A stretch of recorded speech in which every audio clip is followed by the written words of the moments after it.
ವಿದ್ಯಾರ್ಥಿಗಳೇ, 7ನೇ ತರಗತಿ ಗಣಿತ. ಅದರಲ್ಲಿ ಇವತ್ತು ನಾವು ಅಧ್ಯಾಯ 11 ಘಾತಾಂಕಗಳು ಮತ್ತು ಘಾತಗಳು ಅನ್ನೋ ಪಾಠದ ಅಭ್ಯಾಸ 11.2ರ ಪ್ರಶ್ನೆ 3, 4 ಮತ್ತು 5ರ ಲೆಕ್ಕಗಳನ್ನು ಈ ವಿಡಿಯೋದಲ್ಲಿ ಬಿಡಿಸೋಣ.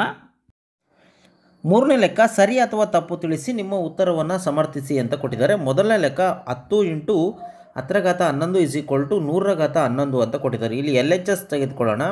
LHS ಏನಿದೆ 10 × 10⁻11 ಅಂತ ಇದೆ. ನಾವು ಇದನ್ನು ಹೇಗೆ ಬರಿಬೋದು? 10⁻1 + 11 ಆಧಾರ ಸಂಖ್ಯೆ ಸೇಮ್ ಇರೋದ್ರಿಂದ ಘಾತ ಸೂಚಿಗಳನ್ನು ನಾವು ಕೊಡ್ಬೋದು. ಅಲ್ಲಿಗೆ 10⁻11 ಆಗುತ್ತೆ. ಇದು 10⁻11 ಆಗುತ್ತೆ LHS ಇದು. ಆದರೆ RHS ಏನಿದೆ? RHS 100⁻11 ಅಂತ ಇದೆ. ಹಾಗಾಗಿ LHS ಸಮ ಅಲ್ಲ RHSಗೆ.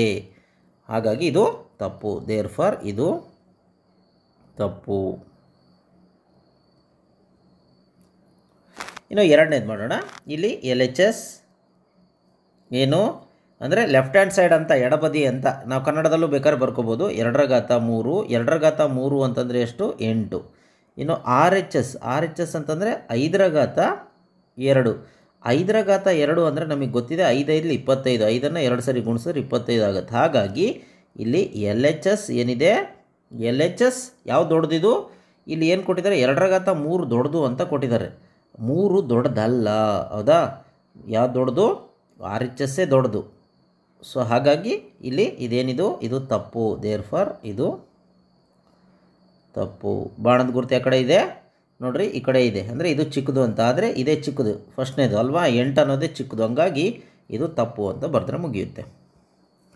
ಇನ್ನು ಈಗ LHS = 2⁻3 × 3⁻2. ಈಗ 2⁻3 ಅಂದರೆ 8, 3⁻2 ಅಂತಂದರೆ 9. ಅಲ್ಲಿಗೆ 9 × 8 = 72 ಆಗುತ್ತೆ. ಇನ್ನು RHS = 6⁻5. 6⁻5 ಅಂತಂದರೆ 6ಅನ್ನು 5 ಸರಿ ಗುಣಿಸ್ಕೊಳ್ತೀನಿ ನೋಡಿ. 6 36, 6 36, ಇನ್ನೊಂದು 6 ಉಳೀತು. ಅಲ್ಲಿಗೆ ನೋಡಿ, ಈ 36 ನಾವು ಈ ಕಡೆ ಸೈಡಿಗೆ ಗುಣಿಸ್ಕೊಳ್ತೀನಿ ನಾನು ನೋಡಿ. 6 36ಕ್ಕೆ 6 10⁻3, 6 3 18, 3 21 ಬಿಡಿಸ್ತಾನೆ ಬಿಡ್ತೀನಿ. ಮತ್ತು 3ರಿಂದ 3 6 18, 10⁻1 3 3 9 1 10. ಅಲ್ಲಿಗೆ 6 8 1 9 2 ಇಲ್ಲಿ 1. ಅಲ್ಲಿಗೆ 1296 ಇಂಟು ಮತ್ತೆ 6 ಬರುತ್ತೆ. ಮತ್ತೆ 6ರಿಂದ ಗುಣಿಸಿದ್ರೆ 9. 6 36ಕ್ಕೆ 6 10⁻3, 9 6 54, 3 57, 10 5, 6 2 12, 5 17ಕ್ಕೆ 7, 10⁻1, 6 1 6 1 7. ಅಲ್ಲಿಗೆ 7776 ಬರುತ್ತೆ. ಇದು ತುಂಬ ದೊಡ್ಡದಾಗ್ಬಿಡುತ್ತೆ ಅಲ್ವಾ? ಸೊ ಹಾಗಾಗಿ ಇಲ್ಲಿ LHS ಸಮ ಅಲ್ಲ RHS. ಸೊ ದೇರ್ಫಾರ್ ಇದು ತಪ್ಪು.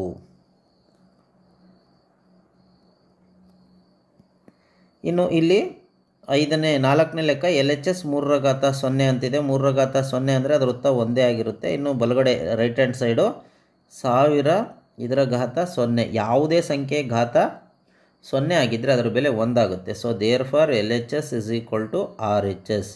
ಸೊ ದೇರ್ಫಾರ್ ಇದು ಸರಿ.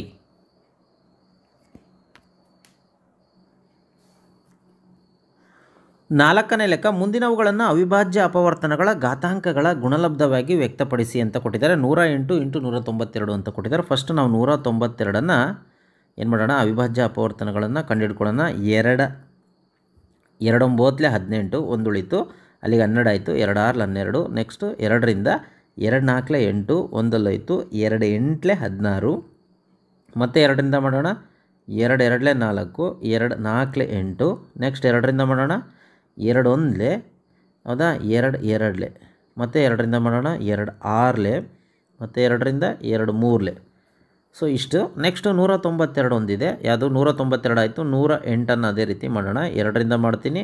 2 5 10, 2 4 8. ನೆಕ್ಸ್ಟು 2 2, ಅಲ್ಲಿಗೆ 14 ಆಯಿತು. 2 7, ಇದು 3ರಿಂದ ಹೋಗುತ್ತೆ, 3 9 27, ಇದು 3 3 ಅಲ್ಲಿಗೆ 108 ಅಂತಂದರೆ ಎರಡನ್ನು ಎಷ್ಟು ಬರ್ತವೆ, 2 ಇಂಟು 2 ಇಂಟು 3 ಇಂಟು 3 ಇಂಟು 3 ಇದು ಬಂತು ಯಾವುದಕ್ಕೆ, 108ಕ್ಕೆ. ಇನ್ನು 192ಕ್ಕೆ ಎರಡನ್ನು ಎಷ್ಟು ಬರ್ತವೆ ನೋಡಿ, 6 ಬರ್ತವೆ. ಎರಡನ್ನು 6 ಇಂಟು 3, ಎರಡನ್ನು 6, 1 2 3 4 5 6, ಇಲ್ಲಿ 3 ಅನ್ನೋದು 1. ಸೊ ಇದು ಅಲ್ಲಿಗೆ ನಾವು ಇದನ್ನೇನು ಮಾಡೋದ, 2ರ ಘಾತ 2 ಇದು ಬರ್ಕೊಬೋದಾ.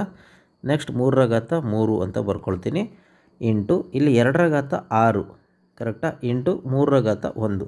ಸೊ ಈಗ 2ರ ಘಾತ 2, ಇಲ್ಲಿ 2ರ ಘಾತ 6, ಎರಡನ್ನು ಪಕ್ಕ ಬರ್ಕೊಂಬಿಡೋಣ.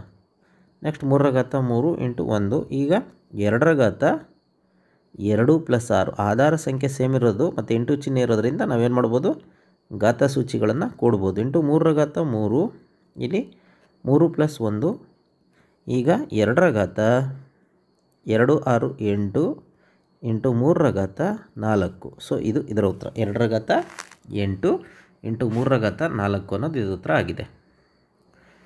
ಇನ್ನು 270 ಅಂತ ಇದೆ. 270 ಇದನ್ನು ಸಹ ವಿಭಾಜ್ಯ ಅಪವರ್ತನ 2ರಿಂದ ಮಾಡ್ಕೊಳ್ತಾ ಹೋಗೋಣ. 2 1 2, 2 3 6, 1 ಅಲ್ಲೋಯ್ತು, 2 5 10, ಇದು 5ರಿಂದ ಹೋಗುತ್ತೆ ನೋಡಿ.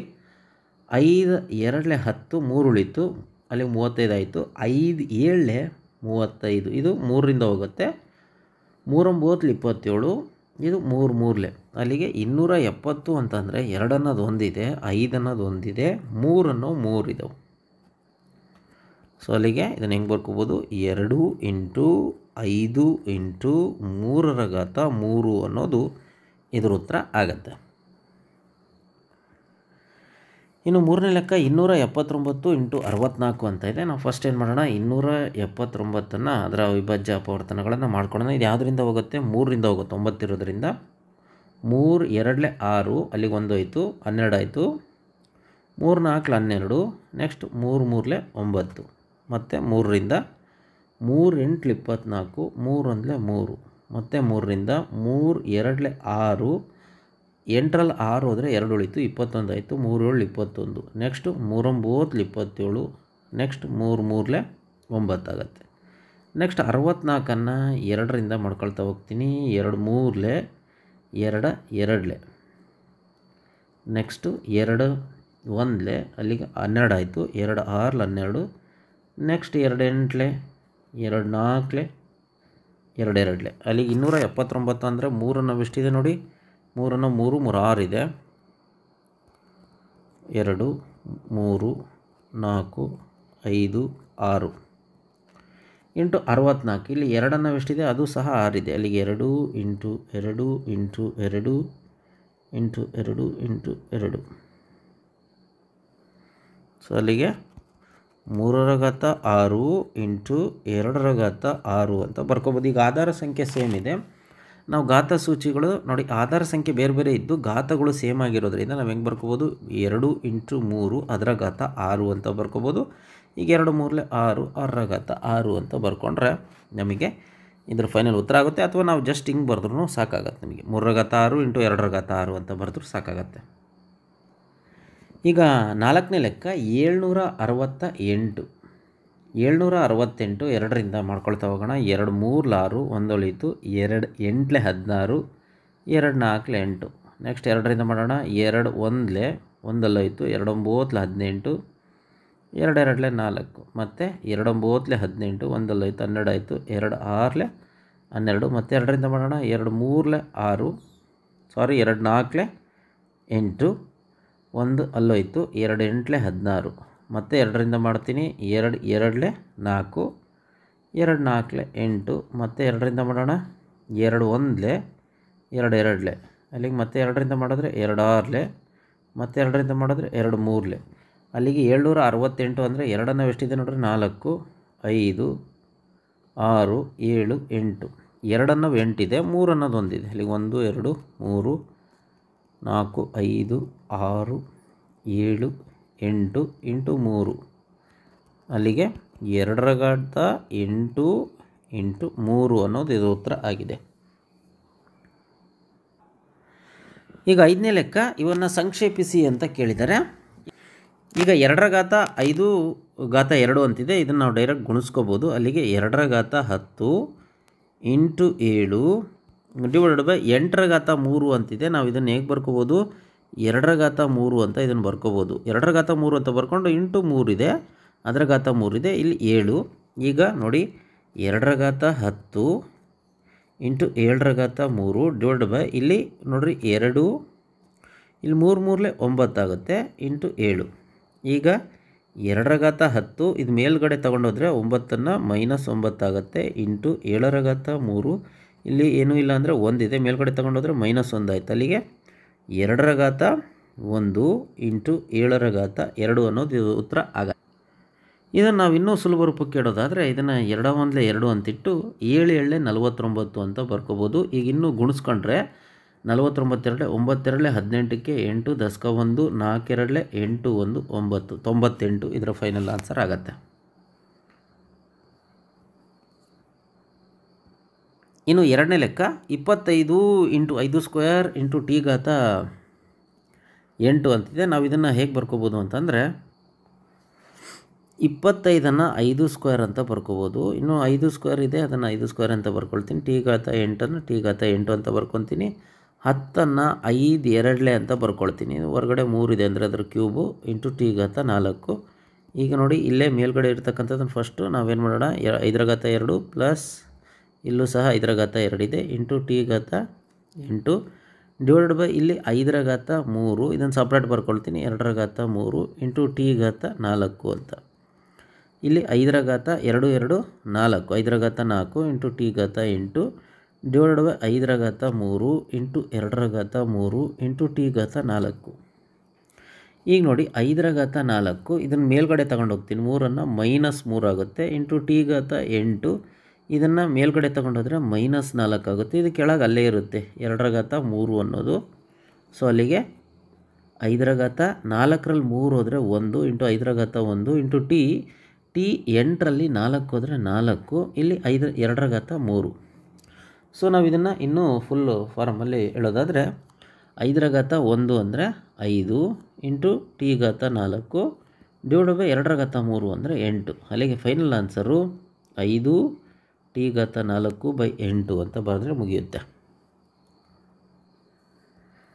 ಇನ್ನು ಮೂರನೇ ಲೆಕ್ಕ 5^3 into 10^5 into 25 divide by 5^7 into 6^5 ಅಂತ ಇದೆ. ನಾವು ಇದನ್ನು ಹೇಗೆ ಬರ್ಕೋಬೋದು ಅಂತಂದರೆ 3^5 ಈ 10ಅನ್ನು ಹೇಗೆ ಬರ್ಕೋಬೋದು ಅಂದರೆ 2 5 ಅಂತ ಬರ್ಕೋಬೋದು.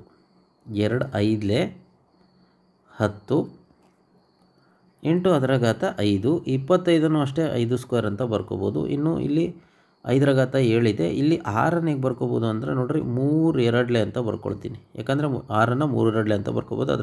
5. ಈಗ ನೋಡಿ 3^5 ಇಂಟು 2 ಇಲ್ಲಿ ಸಪ್ರೇಟಾಗಿ ಬರ್ಕೊಳ್ತೀನಿ, 5 ಇಂಟು 5^5 ಸಪ್ರೇಟಾಗಿ ಬರ್ಕೊಳ್ತೀನಿ ಇಂಟು 5^2 ಡಿವೈಡೆಡ್ ಬೈ 5^7 ಇಂಟು ಇಲ್ಲಿ ಸಪ್ರೇಟಾಗಿ ಬರ್ಕೊಳ್ತೀನಿ 3^5 ಇಂಟು 2^5. ಈಗ 3^5 ಇಂಟು 2^5 ಇಲ್ಲಿ ಇವೆರಡನ್ನು ಕೂಡ್ಬೋದು ನೋಡಿರಿ, 5^5 ಪ್ಲಸ್ 2 ಇದು 5^7 ಇಂಟು 3^5 ಇಂಟು 2^5 ಇದು 2^5 ಮತ್ತು 25 ಅನ್ಕೋಬೇಡಿ. ಈಗ 3^5 ಇಂಟು 2^5 ಇಂಟು 5 ನೋಡಿ 5 ಪ್ಲಸ್ 2 7 ಆಗುತ್ತೆ, 5^7. ಇಲ್ಲಿ ಕೆಳಗಿರ್ತಕ್ಕಂಥದ್ದು ಸೇಮ್ ಹಾಗೆ ಬರ್ಕೊತೀನಿ, 5^7 3^5 ಇಂಟು 2^5. ಈಗ ನೋಡಿ ಇಲ್ಲಿ 3^5 ಮತ್ತು ಇಲ್ಲೂ ಸಹ 3^5 ಅಂತ ಏನಿದೆ. ಸೊ ಇವೆರಡನ್ನು ನಾನು ಹೇಗೆ ಬರಿಬೋದು, 3^5 ಇಲ್ಲಿ ಮೇಲೆ 5 ಬಂದರೆ ಇದು -5 ಆಗುತ್ತೆ ಇಂಟು, ಅದೇ ರೀತಿ ಇಲ್ಲಿ ನೋಡಿ 2^5 ಅಂತ ಇದೆ. ಸೊ ಇಲ್ಲಿ ಕೆಳಗಡೆ 2^5 ಅಂತ ಇದೆ, ಅದು ಮೇಲ್ಗಡೆ ಬಂದರೆ -2^5 ಅಂತ ಆಗುತ್ತೆ. ಇನ್ನು 5^7 ಇಲ್ಲಿ ಇದೆ, ಸೊ ಇಲ್ಲೂ ಸಹ 5^7 ಇದೆ, ಸೊ ಮೈನಸ್ ಆಗುತ್ತೆ. ಆಗ ನೋಡಿ 3 0 5ರಲ್ಲಿ 5 ಹೋದರೆ 0 ಆಗುತ್ತೆ, 2 5ರಲ್ಲಿ 5 ಹೋದರೆ 0 ಆಗುತ್ತೆ, ಇನ್ನು 5 7ರಲ್ಲಿ 7 ಹೋದರೆ 0 ಆಗುತ್ತೆ. ಸೊ ಈಗ ಏನಾಗುತ್ತೆ, 3 ಅಂತಂದರೆ 1, 2 ಅಂತಂದರೆ 1, 5 ಅಂತಂದರೆ 1. ಸೊ ಅಲ್ಲಿಗೆ 1 1 1 1 1 1. ಸೊ ಇದರ ಆನ್ಸರ್ ಏನು 1 ಆಗುತ್ತೆ. ಸೊ ಇಲ್ಲಿಗೆ ಈ ಲೆಕ್ಕ ಮುಗಿಯುತ್ತೆ.